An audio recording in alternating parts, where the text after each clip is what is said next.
bring Faf du Plessis in, mate. Yeah, Faf du Plessis just got 100 in pretty good form, Bernie.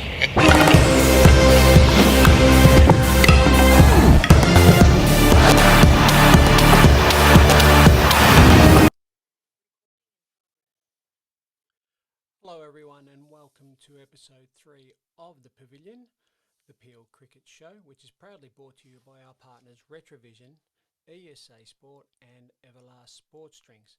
Well, wasn't that a very busy time in the Peel Cricket Association last week? We had a hell of a lot of things happening. Not only did we have some cricket on the field on Saturday and Sunday, but we also had the opening of the hybrid cricket pitch at South Mandurah Cricket Club at Falcon Reserve, which basically meant that for the first time in the club's history, they were able to host an A-grade fixture. And that game was South Mandurah v Secret Harbour.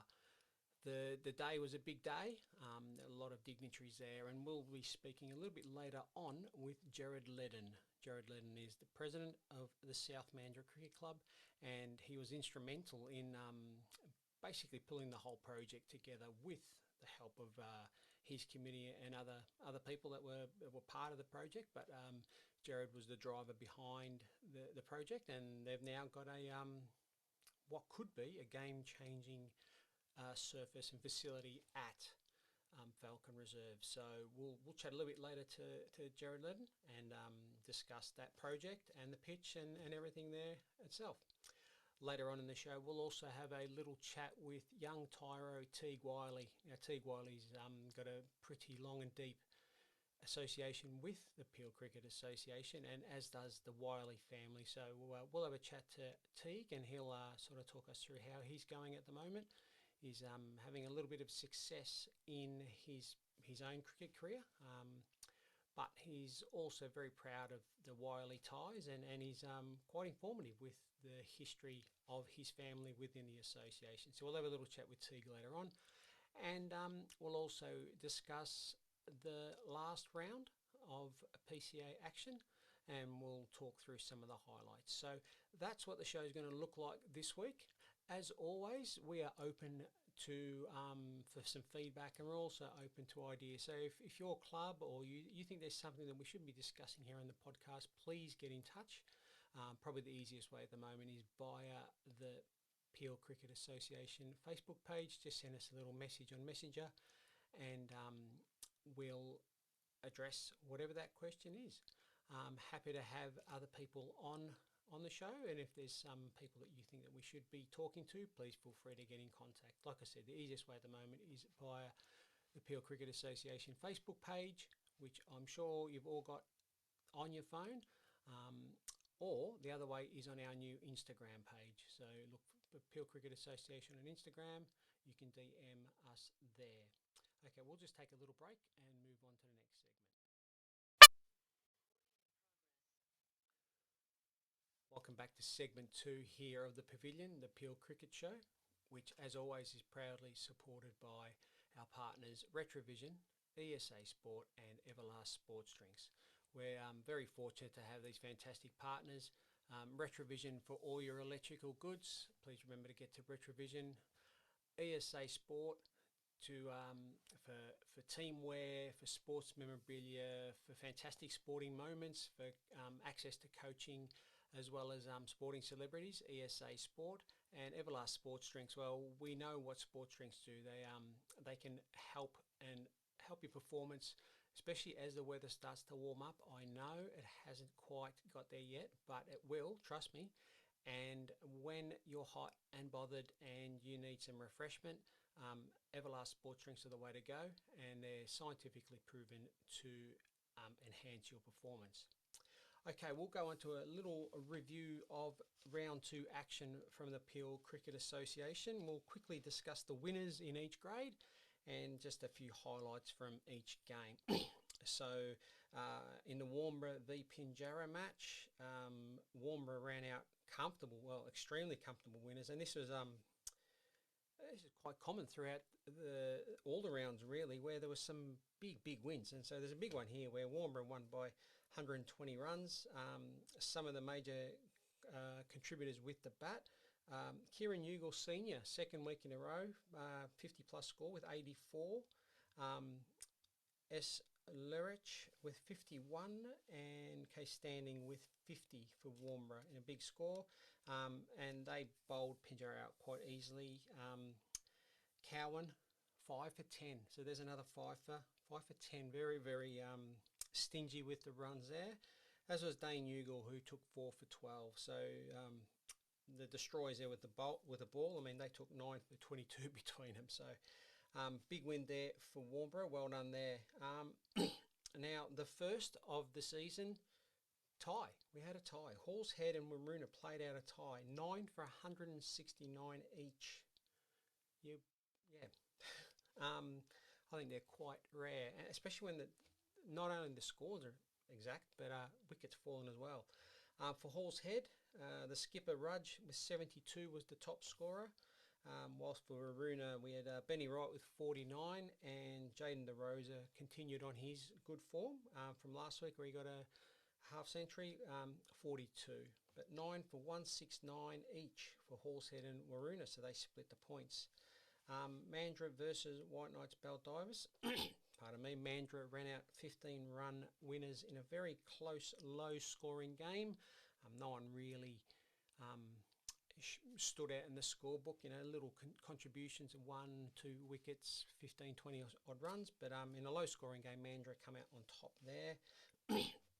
In the, I guess the match of the round in a roundabout way, in regards to significance with, I guess, history being made, our Falcon Reserve were South Mandurah in their first ever game of A-grade cricket at Falcon Reserve on their new hybrid pitch.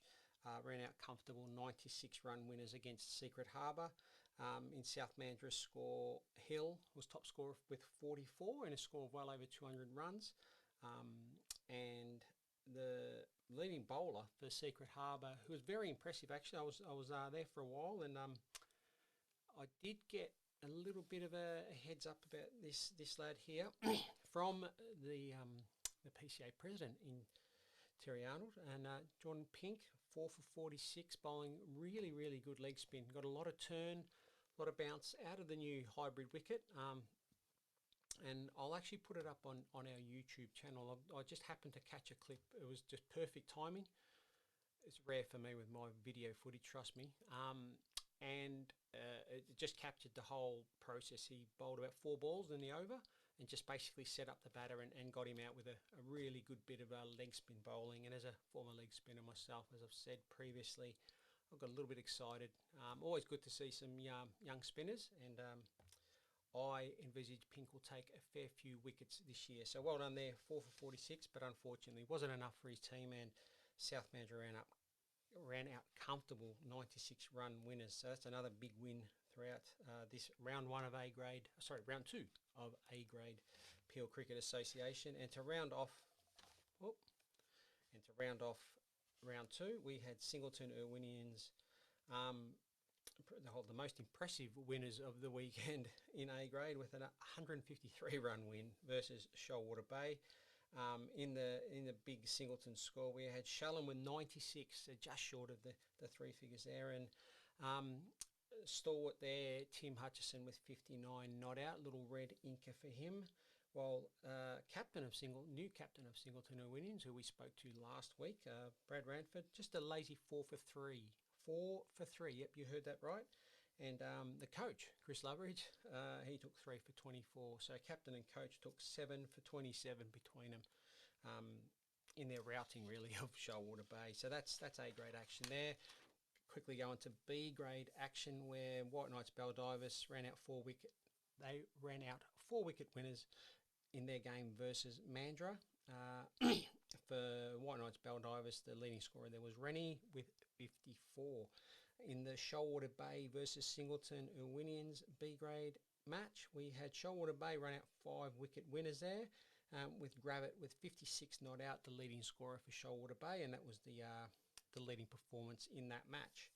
Moving on to the Halls Head versus Hillman match, we had Halls Head with a 6 wicket win versus Hillman, and we had a really good all-round performance there by Forez. Forez made 39 out of Halls Head's total, and then also went out and took 4 wickets in Hillman's innings there to basically pretty easily take out the man of the match figures. If he didn't take the man of the match award in that game, I'll go he.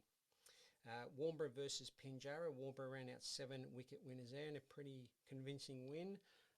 Rick Smith-Ince continuing on his run scoring, 31 not out. Warnbro didn't have to make too many to win that one, but Rick Smith-Ince continuing in his good form there. And North Baldivis ran out 3 wicket winners versus Secret Harbour Dockers. Delwall got 51, Mays got 4 for 22 for Secret Harbour, whilst Vargas George took 4 for 25 for North Baldivis. So well done to North Baldivis there, continuing on their winning habits in B grade cricket in the PCA. In C grade action in round 2, we had the Battle of Baldivis, White Knights Baldivis versus North Baldivis, and White Knights Baldivis ran out 66 run winners there.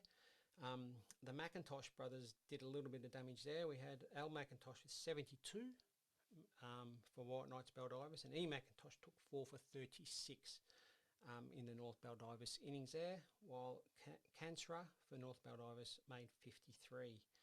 We had Mandurah versus Singleton Irwinians in C grade there. Mandurah ran out 153 run winners. So like I said, the theme this week was massive wins.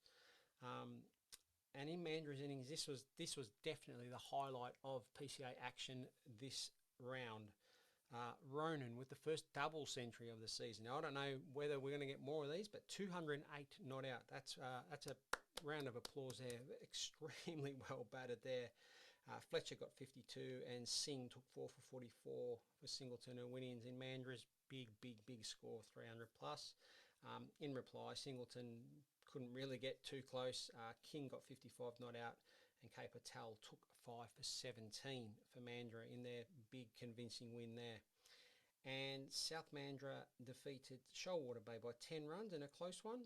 Finlay 56 not out for South Mandurah, whilst Sawyer took 4 for 20 for South Mandurah versus Shoalwater Bay in South Mandurah's win. We move on to D grade action now, and in D grade we had Warnbro beat Hillman by 66 runs. No real significant performances there, some all-round performances, 20s and 30s and twofers and things like that, but nothing really stood out there other than it's a pretty convincing win there by Warnbro by 66 runs versus Hillman. Another big win here, Hall's Head ran out 109 run winners versus Waroona. If this was an old school footy report for under 12s or something, it'd be team effort, because that's exactly what it was. Team effort across the board, everyone sort of did their bit, but that's a big win. So hopefully we don't see too many more of these. I don't know what it was, something in the water on Saturday, because even the next game here, White Knights Baldivis, 114 run winners versus Pinjarra. So there's a lot of these, and I've still got more to read out. So anyway, White Knights Baldivis, Brewer 78 and Lazari with 75 not out in a convincing win there. We move into E grade action, and first game there is Mandurah v Hall's Head. Mandurah ran out 38 run winners there versus Hall's Head, and we had Siraj with 59 as the leading scorer there. Shoalwater Bay versus Secret Harbour. Shoalwater Bay 102 run win there for Shoalwater Bay versus Secret Harbour, and Larson was the leading scorer there for Shoalwater Bay with 83. White Knights Baldivis versus Singleton Irwinians. White Knights Baldivis ran out 140 run winners. We had Parisi with 71 and Swapol with 53 as the leading scorers there. And the last match of the round in E grade was South Mandurah v North Baldivis, and South Mandurah ran out 32 run winners there. We had D Thompson from South Mandurah leading scorer for them with 47, and we had Hadfield with 47 for North Baldivis. Warnbro had the bye. And rounding out action, our F graders, We had White Knights Baldivis v Shoalwater Bay. White Knights ran out 53 run winners there. Van Zeel with 49 not out, just one short of the 50, and Wild Smith with 41 in the 53 run win there by White Knights Baldivis. Hillman Hillman v Pinjarra. Unfortunately, we had the forfeit yet again handed by Pinjarra to Hillman. So, look, I'm not sure what the league rules are there in regards to how many you can forfeit before it becomes an issue. Pardon me, just playing with my mic. Yeah, so let's hope Pinjarra can get some players out in the park, and let's get a game in this week. And we've got Warnbro ran out 110 run winners versus Hall's Head, and we had Ballsy Polly with 71 not out. So that pretty much rounds out the action there. So like last week, there's some really, really impressive scores. It's good to see. Well, I put the challenge out to the players last week when I sort of went through all the players and see whether there were flashes in the pan or whether there are going to be some consistent scores. And Kieran Ugle Senior is the one that's sort of taken that challenge on and sort of showed everyone with another half century, 84. So he's the clubhouse leader, I guess, in regards to consistency. He's setting a great example there for his Warnbro teammates, and they led the way with a big win there. And obviously the skipper went out and took 5 for as well, so showing how to do it with the ball. But yeah, there's some really good contributions all the way around, but nothing beating Ronan's 208 not out. So who's going to be the next one to get a double century? There we go. My challenges seem to be encouraging players to do their bit. So so that's one. And then the other one is let's not have so many 100 plus run losses. We'll just put it down to early season, hey? Okay, so that rounds up the action there. Next week we'll be able to actually add in the Beyond Bank Ladies T20 scores as well, which get underway this week, although there was one match played on Sunday as part of the festivities of the opening of the hybrid pitch at South Mandurah. So part of round 1 was played on Sunday, and that was between South Mandurah and Warnbro. So we'll wrap up the scores and have a bit more of a chat about the female cricket program soon. And that ends this segment of the podcast, The Pavilion, the Peel Cricket Show, which, as always, is proudly supported by our partners, RETRAVISION, ESA Sport and EVERLAST Sports Drinks. Now, don't go away. We'll be back very, very soon. You messed about, I caught you out, how's that? Show, and we're proudly supported by our partners RETRAVISION, ESA Sport and EVERLAST Sports Drinks. Okay, just moving on to some PCA news.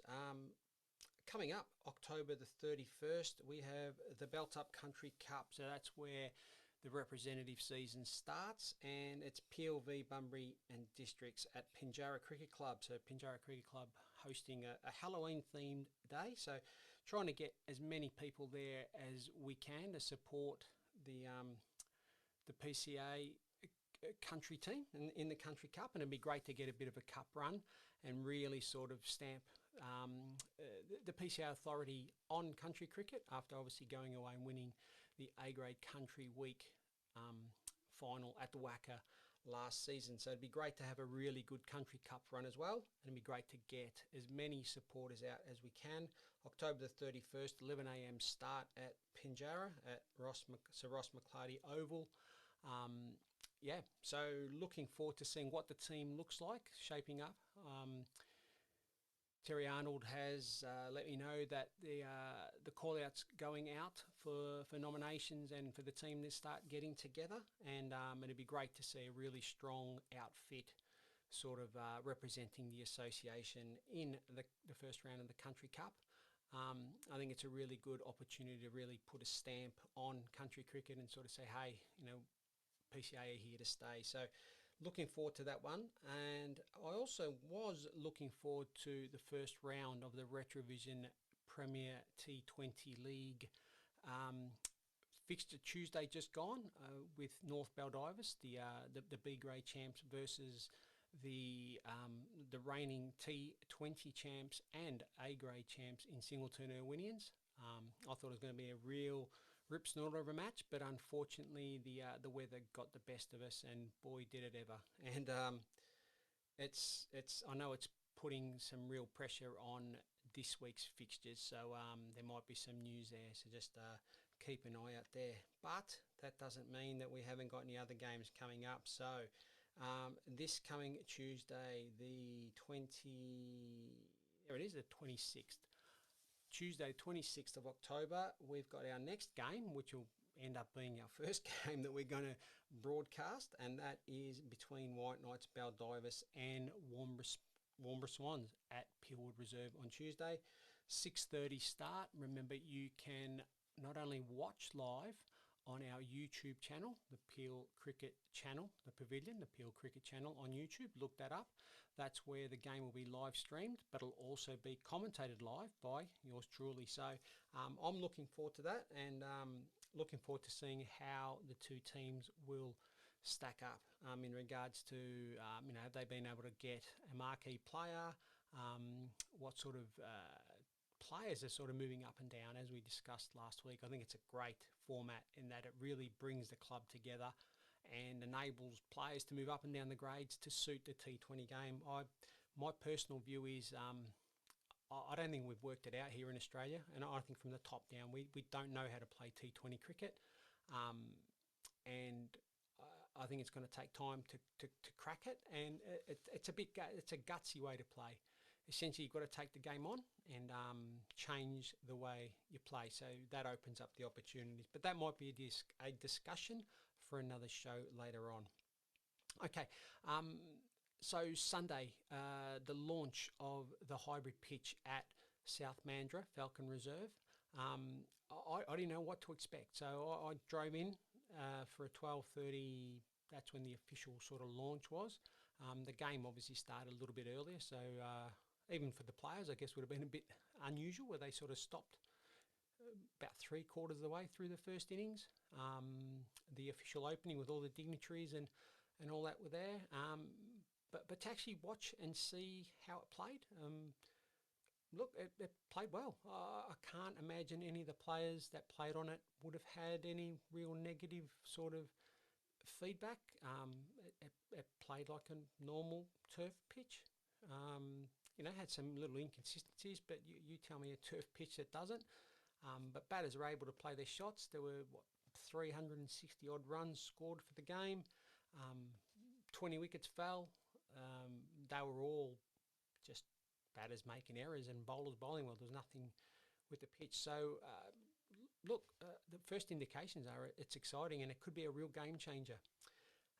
So look, it was great to be there, and rather than me tell you about it, what we're going to do is we're going to go to our interview with Gerrard Leddin. Gerrard Leddin, the president of the South Mandurah Cricket Club, and the I guess one of the main drivers behind the project. So here is the interview with Gerrard. Enjoy. Welcome back to the Pavilion, the Peel Cricket Show, proudly brought to you by RETRAVISION, EVERLAST Sports Drinks and ESA Sport. I'm here today at the South Mandurah Cricket Club for the launch of the new hybrid pitch, and I'm here with the man who got it all, well, with the help of his club obviously, but was the brains and the brawn behind it, and it's Gerrard Leddin, president of South Mandurah Cricket Club. Welcome to the show. Thank you very much. Okay, so it's obviously an exciting day here for the club.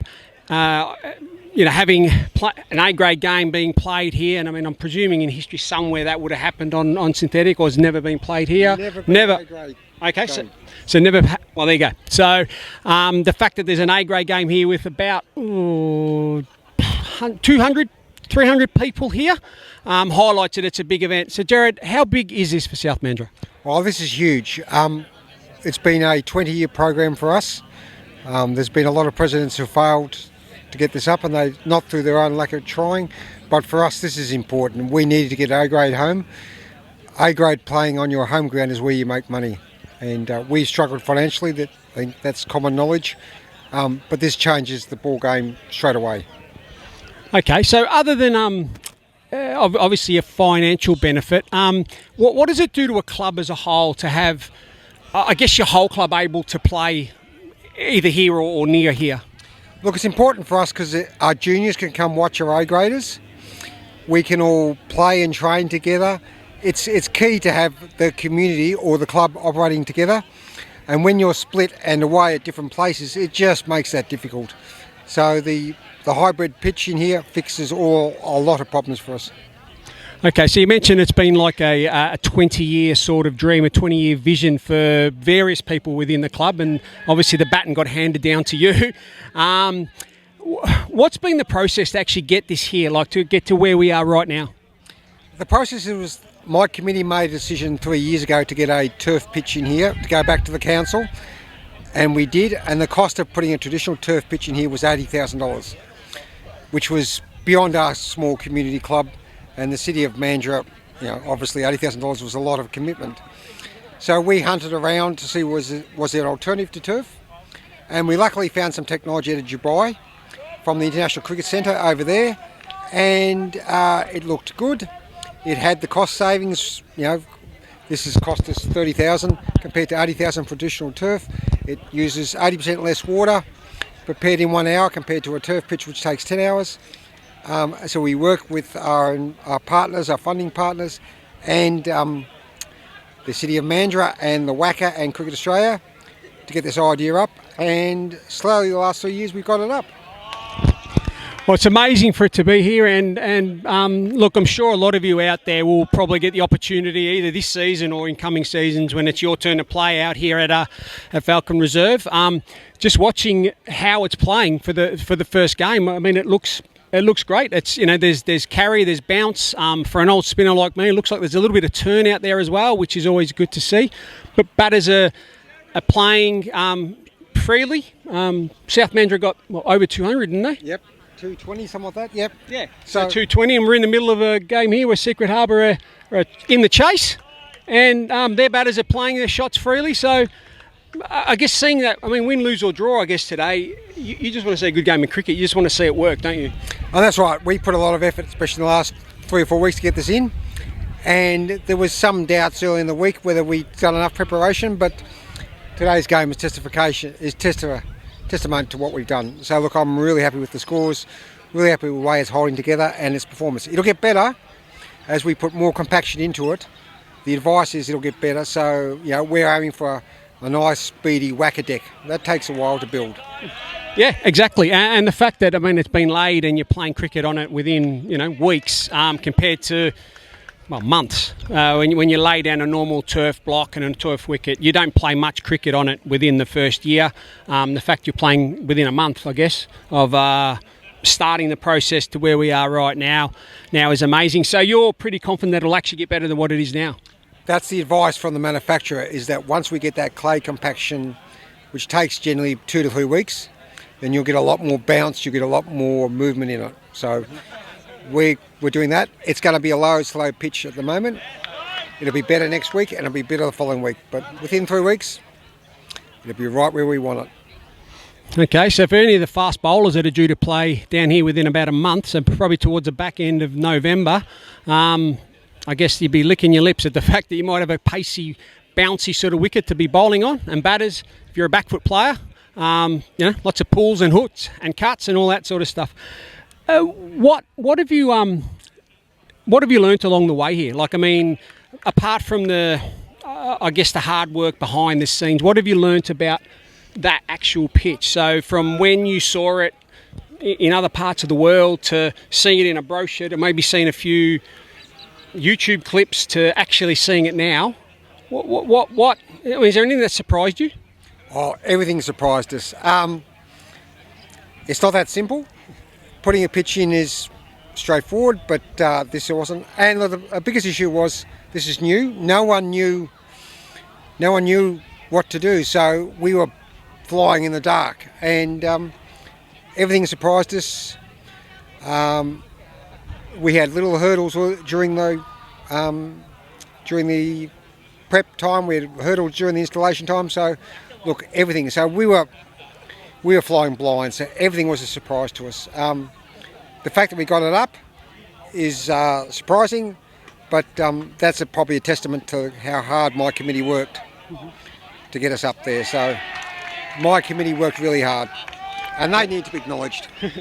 Okay, and that's vital in every club. I mean, every person that sort of takes up an official position or an unofficial position. I mean, clubs are about the community. Everyone's got a role, be it small, big, or medium sized. And as we say, that another wicket's just fallen here, so the president's happy here. Get another wicket, and they're a little bit closer to a potential win on the opening of their new hybrid pitch. So just in sort of signing out here, do you think this is a bit of a game changer for the game as a whole? Because at the end of the day, there's going to be less and less turf wickets available in cricket around the place, simply because of the cost of resources and even things that we probably haven't factored in, which include global warming. Like water's harder and harder to get hold of. Do you think that you guys have probably set the tone and we're going to see more and more of these, not only around Peel but possibly around the country? Oh, I'm absolutely convinced because we've had inquiries from not only locally, we've had inquiries from Victoria, New South Wales. The manufacturers now getting inquiries. So we're very excited. We see this as the future of turf for community clubs, not for professional clubs with lots of money, but for community clubs who want to play on turf, and that's important for juniors. This is the future, there's no doubt about that. And I'm getting phone calls from cities, from councils, local governments wanting to talk to us about how does this work, what's the cost, where do you find the technology. So I can imagine in 5 years' time, these will be as popular as turf pitches, and it'll be the way to go because it's just so easy compared to a traditional turf pitch. Yeah, well, definitely. I mean, the fact that it takes a few hours rather than tens of hours to prepare a wicket, repair a wicket, etc., is amazing. And one last thing, I guess. I just want to add to that is that I was last week I was in Albany, and I know the City of Albany have been looking at this quite keenly. Former PCA player Mitch Green, who's working down there with the City of Albany, obviously got wind of this, and he's very keen to see how this goes because they've got one or two grounds that we saw during the week that are needing a wicket solution, and this could be it. So did you ever think that you'd be trendsetters? Look, no, because our focus was always getting our A grade home to the best cricket ground in the Peel. So that was never intent, but we're very happy with the way it's performing. All the work's done, and any additional interest is a bonus for us. All right, fantastic. So there it is, guys. Hybrid pitch. It is here in Mandurah at Falcon Reserve, leading the way in the game, I guess, in Australia and possibly world leaders here. So thanks, Gerrard. Thanks, everyone here at South Mandurah Cricket Club, and we'll sign off.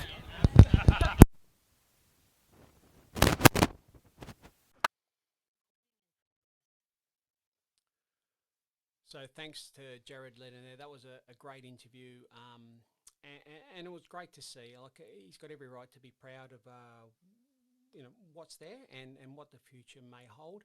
I mentioned last week, and I've already had some inquiries myself, and I can't imagine how many Gerrard's fielded as well from other clubs, other associations, and like I said, I think that the next month or so will probably be the important one in regards to sort of seeing how it settles down and all that sort of stuff, and how it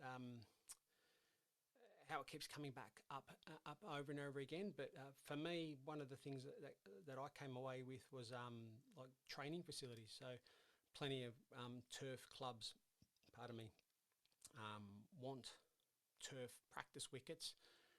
But the time, the effort, the resourcing into maintaining them is astronomical. Premier clubs really struggle. To think that maybe this might be a solution to that alone, let alone being able to play more turf cricket, I guess, around community sort of grounds around the place, and who knows where this can go. So to think a little club here in the PCA could be a trendsetter is exciting, and so let's watch this space, and let's get behind them, and let's make sure that this project actually works. So well done to everyone there at South Mandurah. Now I've gone gangbusters with the interviews here. So we're going to move on to our next one here, and our next one's with Teague Wyllie. Now, I'm sure I don't have to really set the scene too much here. He's one of the brightest young talents in the state, and he happens to come from roots that are pretty deep here in the PCA. The Wyllie family is synonymous with the PCA. You know, A grades played for the Wyllie Cup, and Teague will explain a little bit more about where the family ties are. And look, there's another show there for me to really follow up a bit later on and get the whole familia there, the whole Wyllie family. But just want to throw some numbers at you. So last week, Teague went on to make his second 11 debut for WA, and I mean, you know, pretty outstanding start. He made 79 in a real sort of dogged innings in his first hit at that level off 227 balls, and then went on to make a century and made 112 off 182 balls in his second inning. So, you know, debut games don't get much better than that at that level. Teague made 51 in the A grade Country Week final last year at the WACA in a massive, and was part of a big partnership with another young tyro in Corey Wyllie. Put on 119 together they did, and that helped. Well, you know the story, you know the history. They put on PCA put on 269, and that was more than enough to take away the glory of Country Week A grade trophy. So that was well done there. Teague also made 100 in the first game of the season last year, and was, you know, had a really solid season throughout. Look, enough from me. Here's the interview with Teague Wyllie. Carlos Brathwaite! Remember the name! History for the West Indies! Brought to you by our fantastic sponsors in RETRAVISION, ESA Sport, and EVERLAST Sports Drinks.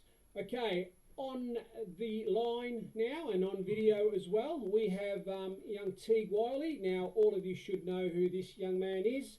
Last season was part of a huge partnership with Corey Wyllie to bring home the Country Week final, A-grade final at the WACA, of all places, last year. Teague also went on to make his first A-grade Premier Cricket century last year in the first game of the season, funnily enough.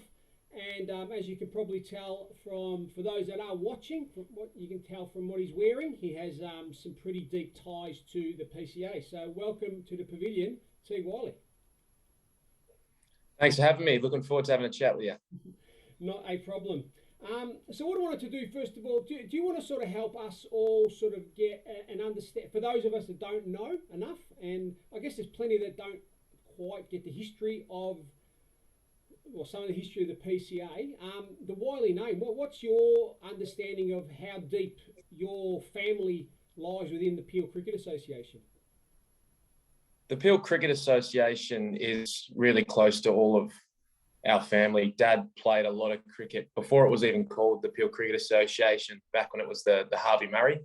So there was only 4 teams. It was Pinjarra, Mandurah, Harvey and Waroona. Mm-hmm. So before it was the PCA, it was the Harvey Murray, and he played a lot of cricket back there, and he's pretty much had a lot to do with it as it's progressed into the PCA, and played all of his cricket there with his brother Pete and his other brother Mark. So he's got really strong ties with the PCA and especially Mandurah Cricket Club.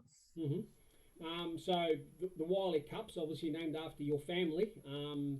Sort of a bit of your dad and your uncle, who played at Hall's Head for, well, he's the director of cricket at Hall's Head anyway. I'm not sure if he's still running around, but he might get dragged out every now and again if someone's short, I guess. I don't know. And your dad obviously played nearly all his cricket at Mandurah. But that's where the Wyllie Cup, which is what the A-grade teams are playing for, that's where it comes from. So it's quite a deep tie, obviously. Yeah, there was actually early on, back when Dad first started playing, there was 4 Wylies in one Mandurah A-grade team. So my dad, John, Pete, Mark, and his cousin Daryl, all playing in the same A-grade team. So they've all got pretty strong ties. And pretty much from there, Dad and Pete had stuck with it. Played probably 25 years A-grade cricket. Pete eventually left and went to Halls Head when they first started, and built a pretty good dynasty there. I think Dad lost 13 A-grade flags in a row and 11 were to Pete. So they had a pretty good relationship on the field there, and pretty competitive, those two. Yeah, Christmas lunch at the Wylies must have been fun, I reckon. That's right in the middle of cricket season. It was getting a bit sort of tight between Mandurah and Halls Head. Yeah, it was Boxing Day was always at Nan's place, so I always used to go down there, and there was a few good battles I heard. Would have been better than the Ashes. Yeah. So obviously yourself, well, you had no choice, I guess. You were always going to play for Mandurah. So you obviously played your whole, well, as much as your cricket career up to now at Mandurah. Your sister's played at Mandurah as well. I don't know, has Marnie's mum played a game for Mandurah as well? Like, why not? Mum hasn't played, but she was the first female president in Mandurah's history since 1923. She was the first female president. Well, there you go, everyone. That's as deep a connection to this competition as it can get, I think. If anyone's got a better one, please write in or give us a call, and we'll have a chat, because I reckon that's as deep as it goes. All right, that's an outstanding link, mate. So we'll sort of touch back on last season to start with, and then we'll probably progress on to this season. So last year, your first game of the season, you get out to bat, and you pretty much bat the whole day, and you get your first century. That must have been amazing. That was a pretty special feeling. It was against a pretty good attack in University at James Oval, and I was pretty nervous heading into the game. Obviously, I hadn't really proven myself at the first grade level yet. So going out there and having a good start to the season was something that I'm really proud of. But as a couple of you might know, it wasn't all sunshine for the next few weeks after that. It was a bit of a rough road, but I guess I learnt more in those 3 weeks after that first round than I've learnt in any other period of my life ever. So I wouldn't change it for anything. That's because I've actually, I'm not sure if it was you or it was Simo describing what he said to you, but he basically, the story was something like that. Okay, so you got your 100, that's great, but you probably did most of your learning in the next 3 or 4 weeks, where it was tough. You know, obviously opening as well. Opening's not easy. Fellow opener, I can. Yeah. But hey, your learning throughout the season grew, and I don't know, I'm not going to put words in your mouth, but would one of your career highlights to date also be being part of a Peel A-grade winning team at the WACA, making a significant contribution? Would that go down to one of your highlights? Yeah, the country week, that was probably one of my favourite weeks of cricket. I was feeling in good form, and playing with a lot of my mates in the Peel team was, I'm going to long time. Going back and since I have such strong ties to Peel cricket, I always try to cherish it as much as I can, coming back and playing. So playing in that side and with a lot of, like I said, my good mates, and then winning a final at the WACA was just something that I'll hold close to my heart forever. That was probably one of my favourite weeks of cricket. Yeah, and that was outstanding. And like I said, for yourself and Corey to be out there, you were both out there when you made a big significant contribution to the game, and I guess the two youngest players in the team at the home of cricket in WA. I thought that was amazing. So that was awesome, and obviously for the PCA itself, I mean, winning A-grade country week championships, they're not easy. So must have felt good to not only contribute but to be part of a team that did that, because that's a hell of an achievement, really.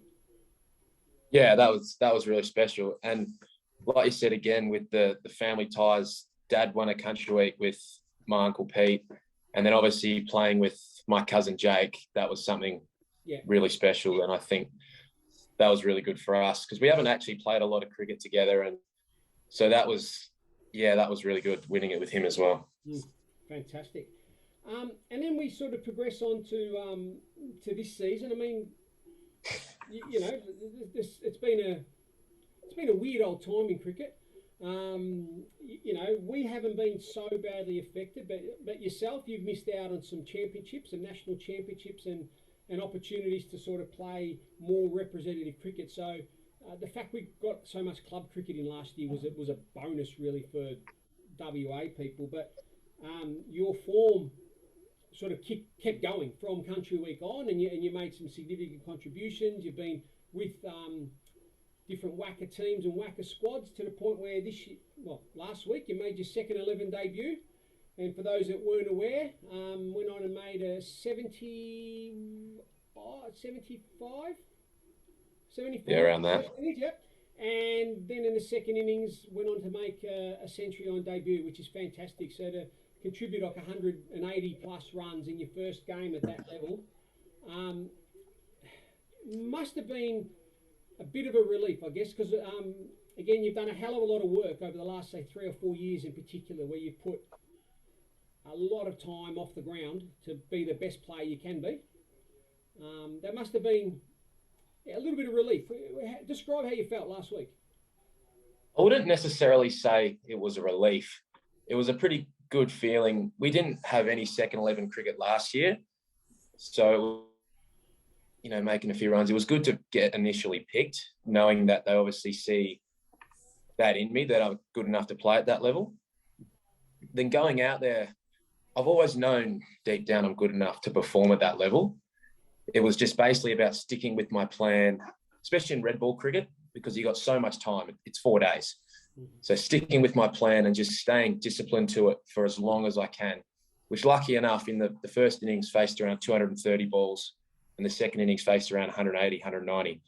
So just trying to stick to that plan for as long as I can and occupy the crease is something I pride myself on. So that was really nice to get the opportunity to get in and go big. And unfortunately, it wasn't enough to get a win or get a draw. But if I faced another 17 balls, we might have walked away with a draw. So there's always more to look at to improve. Yeah. But that was pretty nice.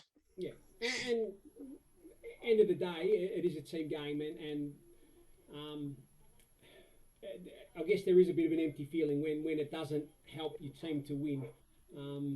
But at the same time, the second 11 competition, it is very much about preparing for that next step up. So hopefully you've seen it, you've had a taste. A lot of players running around in that are first-class cricketers. And who knows? All you can do is just keep going, and I guess that's the messaging you're getting from the coaching staff at the WACA. Yeah, it was good that they showed a bit of faith and picked me, and I'm glad I could almost return the favour and show them that I've got a little bit of ability that I'm going to try it's make it at the top level. Yeah, you're I mean, you're doing it. You've had very strong performances at underage carnivals. So all you can do is go out there and bat, and the rest sort of looks after itself. Yeah. So just before we go, Rocky Mandurah this year, so bit of a topsy-turvy sort of start to the season. What if, fingers crossed, it dries and you get to play this weekend? Are we starting to sort of get a bit of momentum in the season, or is it still finding your way? Rocky Mandurah's history at the start of the season has never been great because we're a really good 2-day team. I don't think we've really made the 1-day finals for a while. Mm-hmm. We've got a pretty good team. Our batting's pretty strong, and we've got a steady bowling lineup. So a really key part of our team is Simo. He holds it together. And the best thing about Craig is he knows how to win. And I think a lot of teams in the Peel Comp, they've got a really strong batting lineup, strong bowling lineup. But that's something you can't teach, is knowing how to win and that match experience. And he brings that to the table. So he's really important, and just knowing we're good enough. Like last year, we were a young team. We were the hunters, and we managed to finish second, and we did pretty well. And this year, we're the hunted. So we just got to stay hungry and keep on trying to perform and get those wins on the board. Yeah, well, you can't win the premiership at this time of the season, but you can lose it, can't you? So I guess it's just sort of staying in the pack, for Yeah. while everyone starts to sort of get some momentum, and then be in a good position, I guess, at Christmas, looking at the second half of the year.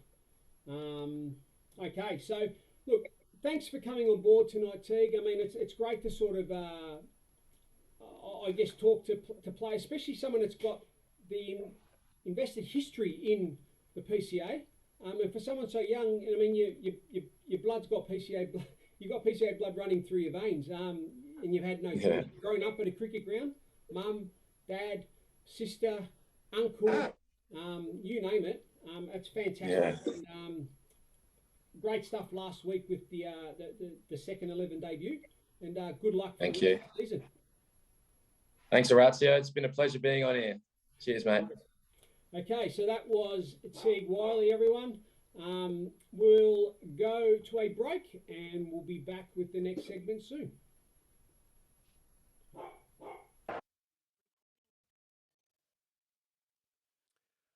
Welcome back, everyone, to the final segment here of the Pavilion, the Peel Cricket Show, which is proudly brought to you by our partners RETRAVISION, ESA Sport and EVERLAST Sports Drinks. Remember to support our fantastic sponsors there, RETRAVISION, for all your electrical goods. If you're looking to buy cameras, computers, fridges, freezers, microwaves and everything in between, don't go any further. Go to RETRAVISION. They'll sort you out. Your best price is guaranteed. Can't go wrong. So RETRAVISION for all your electrical goods. ESA Sport for sports coaching. So if you're looking for specific sports coaching, ESA Sport are the place to go. Sports memorabilia. Every club looks to have some real good raffles and all that sort of stuff. And sports memorabilia is always really, really popular. So ESA Sport's a place to go for there. And look, every club's got, active wear and uniforms, all that sort of stuff. So ESA Sport are your one-stop shop. So ESA Sport for all that sort of stuff. And EVERLAST Sports Drinks. Look, every fridge will have sports drinks. Let's make sure they're all EVERLAST, scientifically proven to enhance your performance in some great flavours there. So let's get the EVERLAST Sports Drinks in the club fridges there. Okay, so we've got plenty of action coming up. Not only have we got the Beyond Bank Ladies T20 kicking off this weekend, as I mentioned earlier, so let's get behind the ladies there. If you get a chance, get down to one of the games there, get on My Cricket and you'll see 8 sides, and we're looking for more. So what we'll do is we'll get Holly on the show next week. We had some technical difficulties this week, so we'll get her on the show next week, and she'll be able to sort of give us a bit of a review on round one, as well as give us a real sort of insight into how things are sort of going. Numbers are growing all the time. They'll be going into their second country week program this season, which is a great initiative there for regional female cricketers, and it just continues that pathway from juniors. So some great stuff happening in the PJCA all the way through. So well done everyone involved there. Special shout out to Rob Wallace there too, instrumental in getting this off the ground. Real game changer, and I know other parts of the state really look this way and sort of say, hey, there's some great stuff happening there. So we'll chat a bit more about that in the next show. Obviously, round 3 of PCA action for those games that get on. We did have some significant rain, so I know the turf facilities are going to be really pushed and stretched. So look, good luck to those that get on, and to those that don't, I guess them's the breaks, not much we can do there. But I'm pretty certain we're going to get it's still round 1. But the next match, or the first match of the RETRAVISION Premier T20 League, with the clash between White Knights, Baldivis and Warnborough Swans. 6:30 start on Tuesday at Pillwood Reserve. Now remember, live streaming of the game on our YouTube channel, the Pavilion, the Peel Cricket channel on YouTube. So look that up. Not only will you see live coverage, but you'll also have live commentary. Just before the game and post the game, we'll also have a little bit of live footage on Facebook Live. So on our Facebook page, look out for some interviews and a little bit of chit chat pre-game. and then post-game, because we can't do much within the game. Although whilst the game is on and commentating, I'll also be able to get a few people on the air as well to have a little bit of a chat whilst we're sort of watching the excitement out there on the ground. So good luck to White Knights and Warnbro and everyone involved in any cricket this week here in the PCA. Thank you very much. Thank you to our guests, Gerrard Leddin and Teague Wyllie. Good luck to everyone out there this week. May the runs be with you. See you all next week.